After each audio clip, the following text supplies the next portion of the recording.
जय Hind and hello guys, स्वागत है आपका आपके अपने YouTube चैनल ज्ञानदेव होस्ट में। और इस वीडियो में मैं आपको बताने वाला हूं रेलवे रिक्रूटमेंट बोर्ड यानी कि आरआरबी ग्रुप डी भर्ती 2025 ऑनलाइन फॉर्म के बारे में। गाइस वैसे तो मैं इसके फॉर्म फिलअप की वीडियो ऑलरेडी बना चुका हूं, बट मैं देख रहा हूं कि आपके सामने अलग अलग प्रॉब्लम आ रही है, जैसे कि फोटो अपलोड करने में, साइन अपलोड करने में। इसके अलावा यहाँ पर पोस्ट प्रेफरेंस कैसे भरनी है, और फिर जब आप इसमें पोस्ट प्रेफरेंस भर रहे हैं तो वहाँ पर कुछ कैंडिडेट ऐसे हैं कि उनके सामने कम पोस्ट प्रेफरेंस आ रही है, जबकि उन्हें ज़्यादा पोस्ट प्रेफरेंस देनी है या फिर किसी स्पेसिफिक पोस्ट को प्रेफरेंस देनी है, बट वो उनके सामने ऑप्शन में आ ही नहीं रही है। तो ऐसे में आप लोग चिंतित है। मैं आपको बता दूं वो इसलिए नहीं आ रही है क्योंकि गाइज जिस जोन के अंदर आप अप्लाई कर रहे हैं उसमें आपकी कैटेगरी में भी उतनी वैकेंसी नहीं है। इसलिए आप क्या करेंगे, आप जोन के ऊपर फिर से जाएंगे जहाँ से आप फॉर्म भर रहे हैं, और अपना जोन सिलेक्ट करके, जो कि आपने सिलेक्ट कर रखा है वो नहीं दूसरे वाला, और फिर उसमें जाकर के उस वाले ऑप्शन में जाइएगा। मे बी आपको वहाँ पर फिर ज़्यादा पोस्ट प्रेफरेंस देखने को मिलेगी।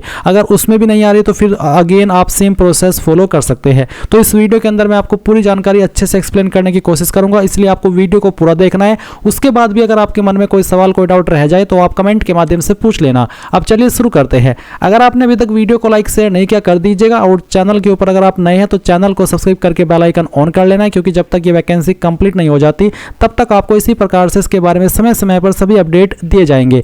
अब जो लिंक मैंने आपको इस वीडियो के डिस्क्रिप्शन में दिया है, ये हमारी ऑफिशियल वेबसाइट jobsgyan.in है। ये आप ओपन करेंगे। इसको ओपन करने के बाद आपको जानने को मिलेगा कि 32,438 वैकेंसी निकाली गई है। फॉर्म आप लोग 22 फरवरी 2025 तक भर पाएंगे, और इसमें fees basically general, OBC, EWS को 500 और SC and all category female को 250 रुपये देनी है। बट इन कैटेगरी कैंडिडेट की जो फीस है, जब उनका टीयर फर्स्ट का एग्जाम होगा, ये बाद में रिफंड कर दी जाएगी। अब आप यहाँ पर बाकी की इन्फॉर्मेशन देखेंगे, और फिर आप यहाँ पर मैं आपको बता दूं कि मैंने अलग से फोटो और सिग्नेचर कैसे अपलोड करना है, चाहे मोबाइल से फॉर्म को भर रहे हैं या फिर कंप्यूटर से, उसके बारे में वीडियो बनाई हुई है। पिक्सल कितना रखना है, तो आप एक बार इस वीडियो को जरूर वॉच कर लीजिएगा अगर आपको साइन अपलोड करने में कोई भी इशू आ रहा हो। वैसे इस वीडियो में मैं आपको बताऊंगा, पर डिटेल में मैंने स्पेशल ये वीडियो बनाई हुई है। अब आप इंपोर्टेंट लिंक के सेक्शन में आएंगे और अप्लाई ऑनलाइन लिंक, इसके ऊपर क्लिक करेंगे। अब गाइज मैं आपको बताने वाला हूं RRB railway group D best book के बारे में, जो कि चक्षु प्रकाशन की है। और इस बुक के अंदर आपको क्या क्या मिलेगा, क्यों ये बुक आपके लिए बेस्ट है, अगर इसके बारे में बात की जाए तो मैं आपको बता दूं कि इसमें यहाँ पर आपको सामान्य ज्ञान भर्ती परीक्षा 2025 के लिए आरआरबी डी द्वारा निर्धारित सिलेबस के अनुरूप क्वेश्चन दिए गए हैं। साथ ही विगत वर्षों में जो आरआरबी के द्वारा क्वेश्चन पूछे गए हैं वो आपको इस बुक के अंदर मिलेंगे। इसके अलावा गाइज यहाँ पर इसमें आपको chapter wise previous year questions दिए हैं। 500 प्लस बहुविकल्पीय प्रश्न आपको यहाँ पर व्याख्यात्मक हल के साथ में इस बुक के अंदर देखने को मिलेगा। और आप यहाँ पर इस बुक की समरी देख सकते हैं। इसमें बेसिकली सारी चीज़ें आपकी रेलवे ग्रुप डी एग्जाम से जुड़ी हुई कवर की गई है, जो कि आपके लिए काफ़ी हेल्प करेगी इस एग्जाम की तैयारी करने के लिए। तो आपको कोई भी मौका नहीं चूकना है। जहाँ से भी आपको अपनी इंफॉर्मेशन मिल रही है, चाहे वो कोई बुक है चाहे कोई PDF है, वहाँ से आप इसको कलेक्ट कर लीजिए। और उसके लिए चक्षु प्रकाशन की ये बुक आपके लिए सबसे बेस्ट होने वाली है। और गाइज मैं आपको बता दूं कि इनका प्रैक्टिस सेट आता है, जिसमें कि आप यहाँ पर रेलवे ग्रुप डी का मैथ, रीजनिंग, सामान्य ज्ञान, यानी कि अलग अलग सब्जेक्ट के लिए अलग अलग यहाँ पर आपकी सेट आती है, बुक्स आते हैं। आप इनको भी परचेज कर सकते हैं कॉम्बो पैक के थ्रू। और आप यहाँ पर वीडियो के डिस्क्रिप्शन में जो बाय लिंक है उसका इस्तेमाल कीजिएगा और इसको बाय कर लीजिएगा। आपको बाय करने में अगर कोई भी प्रॉब्लम आती है, कोई भी इशू आता है, तो आप कमेंट के माध्यम से पूछ लीजिएगा। जाइए वीडियो के डिस्क्रिप्शन में मैंने जो आपको बाय करने का लिंक दिया है, इसका इस्तेमाल करके इसको बाय कर लीजिए, और कोई सवाल डाउट हो तो पूछ लीजिएगा। अब गाइज आपके सामने यहाँ पर आरआरबी की ऑफिशियल वेबसाइट आ जाएगी। ये वही वेबसाइट है जो कि 2024 के अंदर लॉन्च हुई थी, और इसमें 2024 में जो फॉर्म आए थे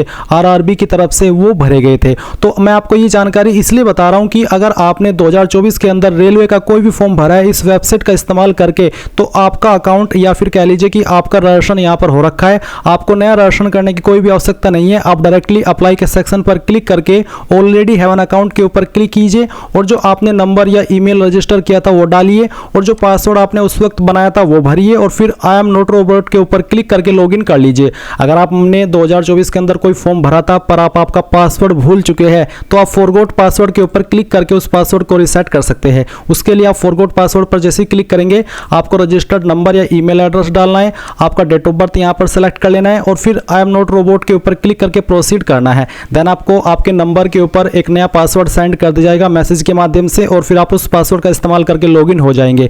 पर गाइज अगर आप फ्रेशर है, आपने इस वेबसाइट का इस्तेमाल करके कोई भी फॉर्म नहीं भरा है, तो आप इसमें रजिस्ट्रेशन करेंगे। इसके लिए आप अप्लाई के ऊपर क्लिक करके क्रिएट एन अकाउंट यहाँ पर क्लिक करेंगे एंड देन आपको नोट करके यहाँ पर यही बोला जा रहा है कि हाँ, अगर आपने CN का कोई भी फॉर्म RRB ने जो 2024 के अंदर जारी किया था वो भरा था, तो आपको नया रजिस्ट्रेशन करने की आवश्यकता नहीं है। पर अगर आप इस वाले पेज पर आए हैं तो इसका मतलब है कि आप फ्रेशर है, आपने इस वेबसाइट का इस्तेमाल करके कोई फॉर्म नहीं भरा, तो आप यहाँ से ओके कर दीजिए। अब आप यहाँ पर देखेंगे कि आपको कंट्री ऑफ नेशनलिटी की जानकारी देनी है, तो आप अगर इंडियन है तो आप इंडिया सेलेक्ट कर लीजिए। इसके बाद में गाइज आप यहाँ पर जो आपका फुल नेम है वो एंटर करेंगे 10th के सर्टिफिकेट के अकॉर्डिंग, और ये पूरा नाम आपको यहाँ पर एंटर करना है 10th के सर्टिफिकेट के अकॉर्डिंग ही, नहीं तो आपको बाद में प्रॉब्लम फेस करनी पड़ सकती है। फिर आप यहाँ पर आपका पूरा नाम दोबारा डाल करके वेरीफाई कर देंगे। अब आपसे पूछे कि क्या आपने कभी आपका नाम बदला है 10वीं के बाद में, अगर हाँ तो यस, नहीं तो आप नो करेंगे। नो करने के बाद आपका जो डेट ऑफ बर्थ है वो आप यहाँ पर कैलेंडर के ऊपर क्लिक करके सिलेक्ट करेंगे, पहले ईयर, उसके बाद में आपका जो भी मंथ है वो सिलेक्ट कर लेंगे और फिर यहाँ से डे, तो आपका डेट ऑफ बर्थ आ जाएगा। डेट ऑफ बर्थ को आप यहाँ पर दोबारा सिलेक्ट करके या फिर दोबारा से खुद से भी भर सकते हैं, जैसे कि मैं आपको यहाँ पर भर करके दिखा रहा हूँ। तो इस तरह से आप यहाँ पर जो आपका डेट ऑफ बर्थ है वो एंटर कर दीजिएगा। इसके बाद में आप यहाँ पर देखेंगे सिलेक्ट जेंडर, तो आपको आपका जेंडर सेलेक्ट करना है, मेल, फीमेल या फिर ट्रांसजेंडर, और उसके बाद आप जेंडर को दोबारा सेलेक्ट करके वेरीफाई कर लेंगे। फिर आप यहाँ पर फादर नेम डालेंगे। फादर नेम भी आपको 10th के सर्टिफिकेट के अकॉर्डिंग ही भरना है और उसको दोबारा डाल करके यहाँ पर वेरीफाई कर देना है। इसके बाद गाइज आप यहाँ पर नीचे देखेंगे मदर नेम, तो आपको आपकी माताजी का नाम यहाँ पर एंटर करना है, माताजी का नाम दोबारा डाल करके आपको वेरीफाई कर देना है। फिर कॉन्टैक्ट डिटेल में आप आपका ईमेल एड्रेस डालेंगे, जनरेट ईमेल OTP पर क्लिक करेंगे, आपको आपकी ईमेल चेक कर लेनी है और फिर उसके ऊपर जो OTP आएगा वो यहाँ पर आपको डाल देना है। उसके बाद सेम तरीके से नंबर डालेंगे जो आप रजिस्टर करना चाहते हैं। उसके बाद जनरेट मोबाइल OTP करेंगे, आपके नंबर के ऊपर एक OTP जाएगा जो कि आपको यहाँ पर डाल देना है। फिर नीचे आएगा आधार वेरिफिकेशन, तो please enter your Aadhaar card number virtual ID। आप यहाँ पर आपका आधार कार्ड का नंबर भी दे सकते हैं या फिर जो आपकी वर्चुअल ID होती है वो भी आप यहाँ पर दे सकते हैं। ये डालने के बाद आप जनरेट आधार OTP के ऊपर क्लिक करेंगे, आपके नंबर के ऊपर जो आधार के साथ में लिंक है एक OTP जाएगा जो कि आप यहाँ पर डाल देंगे और फिर वेरीफाई कर देंगे। मान लीजिए आपके पास आधार कार्ड नहीं है तो आप I do not have Aadhaar card इसके ऊपर क्लिक करेंगे और आपको बोला है कि candidate are advise to do Aadhaar validation for smooth entry at the examination centre. RRB will not share your Aadhaar detail with any third party और use them for any purpose other than the objectives of this CN। यानी कि RRB आपके आधार का कोई misuse नहीं करेगा। अगर आपके पास आधार है तो फिर आप आधार का ही इस्तेमाल करें। तो आप यहाँ पर ये जब आधार वेरिफिकेशन कर लेंगे तो इसके ऊपर टिक कर दीजिएगा। इसके ऊपर टिक करने के बाद आप एक पासवर्ड क्रिएट करेंगे। पासवर्ड आपका कैसा हो उसका एक एग्जांपल आप यहाँ पर जान लीजिए। आपके पासवर्ड के अंदर इंग्लिश का कैपिटल लेटर, स्मॉल लेटर, कोई एक स्पेशल कैरेक्टर और साथ ही आपको डिजिट का इस्तेमाल करना है। कुछ इस तरह का पासवर्ड आप बना लेंगे और उसको दोबारा डाल करके वेरीफाई कर देंगे। फिर आई एम नॉट रोबोट के ऊपर क्लिक करेंगे और preview and create an account इसके ऊपर क्लिक करेंगे। इसके ऊपर क्लिक करने के बाद जो भी जानकारी आपने यहाँ पर भरी है वो सभी आएगी। आपको एक बार फिर से वो सभी जानकारी चेक कर लेनी है और जब आपको लगे कि यहाँ सभी जानकारी सही है तब जाकर के आपको सबमिट कर देना है। जैसे आप सबमिट कर देंगे तो फिर गाइज आप यहाँ पर होम पेज पर आएंगे और उसके बाद में आपको ऑलरेडी हैव एन अकाउंट यहाँ पर क्लिक करना है एंड देन अभी आपने जो नंबर रजिस्टर किया है या ईमेल रजिस्टर किया है वो डालना है। जो पासवर्ड अभी आपने यहाँ पर बनाया अपनी चॉइस से वो भरना है और फिर आई एम नॉट रोबोट के ऊपर क्लिक करके लॉगिन कर लेना है। लॉगिन करने के बाद में गाइज आपके सामने जनरल इंस्ट्रक्शंस आएंगे और अगर आप पहले से रजिस्टर है तो आप यहाँ पर इसमें अपना आधार वेरिफिकेशन कर लीजिएगा क्योंकि आपको आधार के ऊपर एक OTP सेंड किया जाएगा और जब आप OTP यहाँ पर डाल देंगे तो आपका वेरिफिकेशन हो जाएगा। और क्योंकि अगर आपने फर्स्ट टाइम रजिस्ट्रेशन किया है तो आप यहाँ पर वो ऑलरेडी कर चुके हैं। अभी आप यहाँ पर ऑनलाइन एप्लीकेशन के सेक्शन में क्लिक करेंगे और आपको यहाँ पर इसमें लेवल फर्स्ट के ऊपर ये जो वैकेंसी CN नंबर 08/2024 देखने को मिलेगी जो कि आपकी ग्रुप D की वैकेंसी है। अभी आपको यहाँ पर आपका RRB सिलेक्ट कर लेना जिसके लिए आप अप्लाई करना चाहते हैं। ये सिलेक्ट करने के बाद में आप यहाँ पर इसके ऊपर क्लिक करेंगे और फिर आपको नेक्स्ट के ऊपर क्लिक करना है। नेक्स्ट के ऊपर क्लिक करने के बाद आपने यहाँ पर जो जानकारी रजिस्ट्रेशन के समय भरी थी वो आपको देखने को मिलेगी और क्योंकि मैंने यहाँ पर पहले से फॉर्म भर रखा है यानी कि मैंने RRB के अंदर पहले फॉर्म भरा था इस वेबसाइट का इस्तेमाल करके तो मेरी जानकारी वहां से फैच कर ली गई है। आपकी भी इसी प्रकार से फैच कर ली जाएगी अगर आपने पहले इस वेबसाइट का इस्तेमाल करके कोई फॉर्म भरा है। अगर आप फ्रेशर है तो आप यहाँ पर नए सिरे से जानकारी भरेंगे जैसे कि आपका मेंटल स्टेटस क्या है वो आप बताएंगे, अनमैरिड या फिर मैरिड। उसके अलावा आपका रिलीजन क्या है, आपको आपका रिलीजन यहाँ से सेलेक्ट कर लेना है। फिर आपसे पूछे कि जो फी एग्जेप्शन मिलता है SC/ST को क्या आप वो लेना चाहते हैं। अगर आप SC/ST और आप इसको लेना चाहते तो यस कर सकते हैं, अगर आप नहीं लेना चाहते तो आप यहाँ पर नो कर सकते हैं। तो ऐसा कौन है जो कि जिसको फीस की छूट दी जा रही है और उसको ना ले, तो ऑब्वियसली अगर आप इसमें एलिजिबल है आप यहाँ पर यस कर दीजिए कि हाँ मैं छूट लेना चाहता हूँ। उसके बाद में मदर टंग, आपकी मातृभाषा कौन सी है, जो भी है इनमें से वो आप सिलेक्ट कर लेंगे। फिर आप किस लैंग्वेज के अंदर अपना एग्जाम देना चाहते हैं, जो भी लैंग्वेज आप यहाँ पर सिलेक्ट कर लेंगे इसी लैंग्वेज में फिर आपको आपका पेपर मिलेगा, इसलिए कोई भी गलती इसमें आपको नहीं करनी है। फिर है permanent visible mark of identification, आपकी बॉडी के ऊपर ऐसा निशान जिससे आपकी बॉडी की पहचान होती है। ये निशान आपकी बॉडी के ऊपर कहीं पर भी हो सकता है, बट जो प्राइवेट जगह है वहां पर अगर कोई ऐसा निशान है तो उसके बारे में मत लिखिएगा। जो आप निशान दिखा सके अपनी बॉडी के ऊपर वही आपको लिखना है। और अगर आपकी बॉडी के ऊपर ढूंढने के बाद भी कोई निशान नहीं है तो आप यहाँ पर इसमें नो मार्क लिख देंगे। फिर दूसरा मार्क भी पूछा है, तो अगर आपकी बॉडी के ऊपर एक से ज्यादा मार्क है परमानेंट, आप दूसरे मार्क के बारे में लिख दे, नहीं तो आप दूसरे वाले में नो मार्क लिख दीजिएगा। और अगर एक ही निशान है तो पहला निशान आप पहले वाले में लिख दीजिएगा। अब आती है आपकी कास्ट कैटेगरी, तो जो भी आपकी कास्ट कैटेगरी जैसे कि जनरल, SC ST OBC जो भी है वो आप सिलेक्ट कर लेंगे। अगर मैं यहाँ पर OBC सिलेक्ट करता हूँ तो कोई अतिरिक्त ऑप्शन नहीं आता। अगर मैं यहाँ पर SC सिलेक्ट करता हूँ तो I understand and I agree इसके ऊपर क्लिक करता हूँ तो यहाँ पर आपके सामने कुछ अतिरिक्त ऑप्शन आएंगे जहाँ पर नेम ऑफ द कास्ट यानी कि आपकी कास्ट कौन सी है उस कास्ट को आपको यहाँ पर भरना है। मैं डेमो के लिए भर करके दिखा रहा हूँ, आप आपकी रियल कास्ट यहाँ पर लिखेंगे। फिर कम्युनिटी सर्टिफिकेट नंबर, जो आपका कास्ट सर्टिफिकेट लगेगा वो आपका सेंट्रल का लगेगा क्योंकि ये सेंट्रल गवर्नमेंट की वैकेंसी है। फिर ये जो सर्टिफिकेट है आपका वो कौन से पोस्ट के अधिकारी ने जारी किया है, आपको आपका सर्टिफिकेट चेक करना है। जहां पर उसमें मोहर लगी हुई होती है तो वहीं पर सक्षम अधिकारी के बाद में जिस पोस्ट के अधिकारी ने उसको जारी किया है वो लिखा होता है। अगर आपका सर्टिफिकेट तहसीलदार या नायब तहसीलदार ने जारी किया है तो आप यहाँ पर तालुका मजिस्ट्रेट ये सिलेक्ट कर सकते हैं। तो जो भी बेसिकली अधिकारी ने सर्टिफिकेट जारी किया है वो आप यहाँ पर सिलेक्ट कर लीजिएगा उस पोस्ट को। उसके बाद में कौन सी स्टेट के द्वारा जारी हुआ है वो स्टेट आप सिलेक्ट कर लेंगे। फिर कब ये सर्टिफिकेट आपने बनवाया है वो डेट आप यहाँ पर सिलेक्ट कर लेंगे। आपको ये चीज़ें आपके सर्टिफिकेट के ऊपर देखने को मिल जाएगी। फिर जो फ्री रेल ट्रेवल पास मिलता है एग्जाम के लिए SC ST को, क्या आप वो लेना चाहते हैं? अगर हाँ तो यस करेंगे, नहीं तो आप नो कर सकते हैं। अगर आप यस कर रहे हैं तो फिर आपको आपके नज़दीकी रेलवे स्टेशन का नाम यहाँ पर बताना है और आपका जो कास्ट सर्टिफिकेट है वो भी आपको अपलोड करना है। आप अपलोड डॉक्यूमेंट के ऊपर क्लिक कीजिएगा। यहाँ पर आपको ये सर्टिफिकेट PDF के फॉर्मेट में अपलोड करना है, इमेज वाले फॉर्मेट नहीं चलेगा। तो आप उसको PDF फॉर्मेट में यहाँ पर अपलोड कीजिए और साइज 500 KB से कम रहना चाहिए और फिर यहाँ से सेव कर दीजिए। सेव करने के बाद ये सेव हो जाएगा। इसके बाद आप यहाँ पर देखेंगे आपके एड्रेस की इन्फॉर्मेशन, तो आपको यहाँ पर आपका जो प्रेजेंट एड्रेस है वो देखने को मिलेगा। तो आपको यहाँ से आपकी स्टेट सेलेक्ट कर लेनी है, फिर आपको आपकी डिस्ट्रिक्ट भरनी है। जो आपका कंप्लीट एड्रेस है वो आप यहाँ पर एड्रेस के सेक्शन में भर देंगे। उसके बाद आपकी नियरेस्ट सिटी कौन सी है या फिर मेजर टाउन कौन सा है प्रेजेंट वो आप भरिएगा। आपका पिन कोड है वो जो भी है वो डाल दीजिएगा। अगर आपका प्रेजेंट और परमानेंट एड्रेस सेम है, अलग अलग नहीं है, तो आप यहाँ पर इस बॉक्स के ऊपर टिक कर दीजिएगा और अगर अलग अलग है तो अनटिक करके अलग से अपना परमानेंट एड्रेस भर दीजिएगा। फिर आप सेव के ऊपर क्लिक करेंगे एंड देन नेक्स्ट कर देंगे। अब आपके सामने यहाँ पर कुछ और अन्य जानकारी आएगी जैसे कि एक्स सर्विसमैन डिटेल्स। तो अगर आप एक्स सर्विसमैन है तो आप इसमें यस करेंगे, नहीं तो आपको नो कर देना है। अगर आप विकलांग है और आपकी विकलांगता 40% या उससे ज़्यादा है तो आप इसमें यस करेंगे, नहीं तो यहाँ पर भी आपको नो करना है। फिर जो एक रूल है जिसमें कि विकलांग का ही बेसिकली है कि जहाँ पर आपको लिखने में कोई प्रॉब्लम है, आपको लिखने के लिए स्क्राइब चाहिए। ये विकलांगता से जुड़ा हुआ ही सवाल है जो कि आप यहाँ पर अभी देख सकते हैं वीडियो में CN 08/2024। तो अगर आप बिल्कुल ठीक ठाक है, आपको कोई स्क्राइब नहीं चाहिए, आप खुद से अपना पेपर लिख लेंगे तो आप इसमें नो कर दीजिए। उसके बाद में यहाँ पर आते हैं RUN EBC सर्टिफिकेट होल्डर यानी कि इकोनॉमिकली बैकवर्ड क्लास से क्या आप आते हैं? अगर हाँ तो यस, नहीं तो आप नो करेंगे। उसके बाद RUN employ of Indian Railways, क्या आप इंडियन रेलवेज के एम्प्लॉय है जो करंट में रेलवे के अंदर काम कर रहे हो परमानेंट पर? अगर हाँ तो यस, नहीं तो आप नो करेंगे।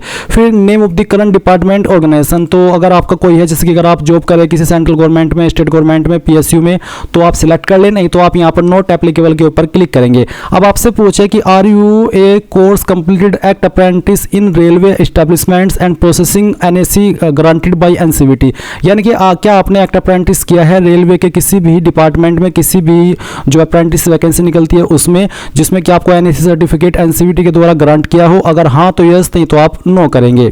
अब आप यहाँ पर आपकी बैंक की इन्फॉर्मेशन भरेंगे जहाँ पर आपको आपकी फीस रिफंड की जाएगी जब आपका टियर फर्स्ट या कह लीजिए कि जब आपका एग्जाम हो जाएगा। तो यहाँ पर किस नाम से बैंक अकाउंट है उसका नाम आपको यहाँ पर भरना है अकाउंट होल्डर नेम के अंदर। फिर आपका बैंक अकाउंट का क्या नंबर है वो आप यहाँ पर भर देंगे, उसको दोबारा डालेंगे एंड देन आप यहाँ पर जो आपका बैंक का IFSC कोड है वो डालेंगे जो कि आपको आपकी पासबुक के ऊपर या चेकबुक के ऊपर देखने को मिल जाएगा। जैसे ही आप IFSC कोड डाल करके कंफर्म करेंगे तो ऑटोमेटिकली आपका बैंक का नाम और बैंक का एड्रेस यहाँ पर फैच कर ले जाएगा। उसके बाद आप सेव करेंगे और फिर नेक्स्ट कर देंगे। अब आपके सामने क्वालिफिकेशन की जानकारी आएगी। इसमें अप्लाई करने के लिए जरूरी रूप में 10वीं या फिर NAC का सर्टिफिकेट या फिर ITI, यानी कि कोई एक चीज ही कंपलसरी मांगी है। सिंपल 10वीं से भी आप अप्लाई कर सकते हैं। और क्योंकि मैंने इस वेबसाइट का इस्तेमाल करके पहले फॉर्म भरा हुआ है तो मेरी 10वीं की जानकारी यहाँ पर भरी हुई है। अगर आप यहाँ पर फ्रेशर है तो आपको यहाँ पर इसमें मैट्रिकुलेशन इस तरह से सेलेक्ट कर लेना है। आपको आपकी स्टेट बतानी है जहाँ से आपने आपकी 10वीं की है, डिस्ट्रिक्ट बतानी है, आपके बोर्ड का नाम यहाँ पर लिख देना है, कब आपने आपकी 10वीं पास कर ली थी वो डेट आपको सेलेक्ट कर लेनी है, आपकी मार्कशीट चेक करनी है, उसके ऊपर आपको ये डेट मिल जाएगी। फिर आपको आपका 10वीं का रोल नंबर डालना है और उसके बाद में SSC matriculation, SSC class 10th certificate serial number जो आपको आपके सर्टिफिकेट के ऊपर मिल जाएगा वो आप यहाँ पर डाल दीजिएगा और उसके बाद में आप इसको सेव कर दीजिएगा। अगर आप यहाँ पर आईटीआई की क्वालिफिकेशन के माध्यम से अप्लाई कर रहे हैं तो आप यहाँ पर आईटीआई सेलेक्ट कर सकते हैं। फिर आपको एनी डिसिप्लिन सेलेक्ट कर लेना है ट्रेड में, स्टेट बतानी है जहाँ से आपने आईटीआई की है, डिस्ट्रिक्ट बतानी है जहाँ से आपने आईटीआई की है, इंस्टीट्यूट का नाम बताना है, डेट ऑफ पासिंग बतानी है, सर्टिफिकेट किसके द्वारा जारी हुआ है, आपका आईटीआई का एनसीवीटी या फिर एससीवीटी, और सर्टिफिकेट टाइप क्या है, नेशनल ट्रेड सर्टिफिकेट या फिर स्टेट ट्रेड सर्टिफिकेट, तो जो भी है वो आप सिलेक्ट कर लेंगे और ऐड के ऊपर क्लिक करके इसको ऐड कर देंगे। अगर आप सिंपल 10वीं के माध्यम से अप्लाई करना चाहते हैं तो इसको खाली छोड़ दीजिएगा। 10वीं की जानकारी भरने के बाद में आप नेक्स्ट कीजिएगा।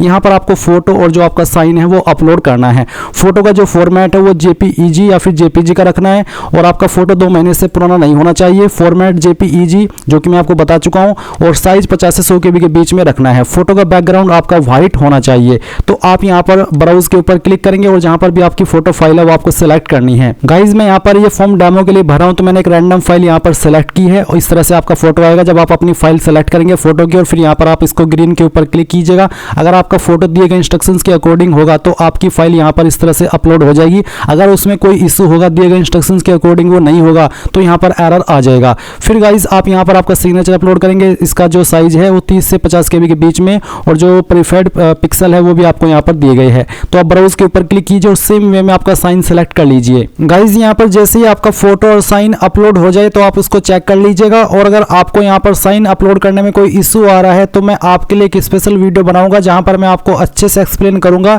कि कैसे आपको अपना साइन बनाना है अपने मोबाइल से या फिर कंप्यूटर से, ताकि आप जब साइन को अपलोड करें और उस फाइल को बनाएं तो आपके सामने कोई इशू न आए। उसके बाद जैसे आप साइन की फाइल अपलोड कर देंगे आप यहाँ पर सेव कीजिए, आपकी जानकारी सेव होगी एंड देन आप नेक्स्ट के ऊपर क्लिक करेंगे। नेक्स्ट के ऊपर क्लिक करने के बाद आपके सामने यहाँ पर एलिजिबल पोस्ट जोन आ जाएंगे जिनके लिए आप एलिजिबल है और जिनको आप प्रेफरेंस दे सकते हैं। तो आपको जिसको जोन को प्रेफरेंस देनी है और जिस डिसिप्लिन को प्रेफरेंस देनी है या फिर कह लीजिए कि पोस्ट को प्रेफरेंस देनी है उसी के ऊपर आप इस तरह से टिक कर दीजिएगा। जो भी यहाँ पर आपके सामने इस तरफ ऑप्शन आएंगे इसका मतलब है कि आप उन सभी पर एलिजिबल है प्रेफरेंस देने के लिए। तो आपको आपकी चॉइस के अकॉर्डिंग यहाँ पर जो प्रेफरेंसेस है वो देनी है। अगर आपको किसी 2 को देनी है, किसी 3 को देनी है तो वो भी आप यहाँ पर अपनी चॉइस के अकॉर्डिंग दे सकते हैं। उसके बाद आप यहाँ पर टिक करेंगे एंड देन यहाँ पर पहले इसमें कहाँ से आप फॉर्म को भर रहे हैं उस सिटी का नाम आपको भरना है, ना कि अपना नाम या फिर किसी अन्य चीज का नाम। आपको अपने पैलेस यानी कि जहां से आप भरे उस सिटी का नाम आप यहां पर भरिएगा और फिर आप प्रीव्यू एप्लीकेशन के ऊपर क्लिक कीजिएगा। अब आपने जो भी जानकारी भरी है वो सभी आपके सामने आएगी। सभी जानकारी समय लगा करके अच्छे से चेक कर लीजिए। जब आपको लगे कि सभी जानकारी सही है तभी आप यहां पर आई हैव रिचेक्ड अबाउट डिटेल्स इसके ऊपर क्लिक कीजिए एंड देन आप यहां से सबमिट कर दीजिए। सबमिट करने के बाद आपके पास एक और विकल्प है सोचने का कि अगर आपको लगता है कहीं पर कोई जानकारी गलत हो गई है तो आप अभी भी उसको सही कर सकते हैं कैंसिल करके। नहीं तो अगर आपने एक बार सबमिट कर दिया तो आपका फॉर्म सबमिट हो जाएगा और उसके बाद में गाइज आप अपनी एप्लीकेशन फीस पे करेंगे। जैसे ही आपकी एप्लीकेशन फीस पे होगी उसी के बाद आपका फॉर्म फाइनल सबमिट माना जाएगा। और अगर आपको फीस पे करने में कोई इशू आता है तो वो भी आप कमेंट के माध्यम से पूछ लीजिएगा। इस प्रकार से गाइज आप लोग RRB railway group D online form 2025 भर पाएंगे। आई होप ये प्रोसेस आपको पसंद आया होगा। So thanks for watching. जय हिंद।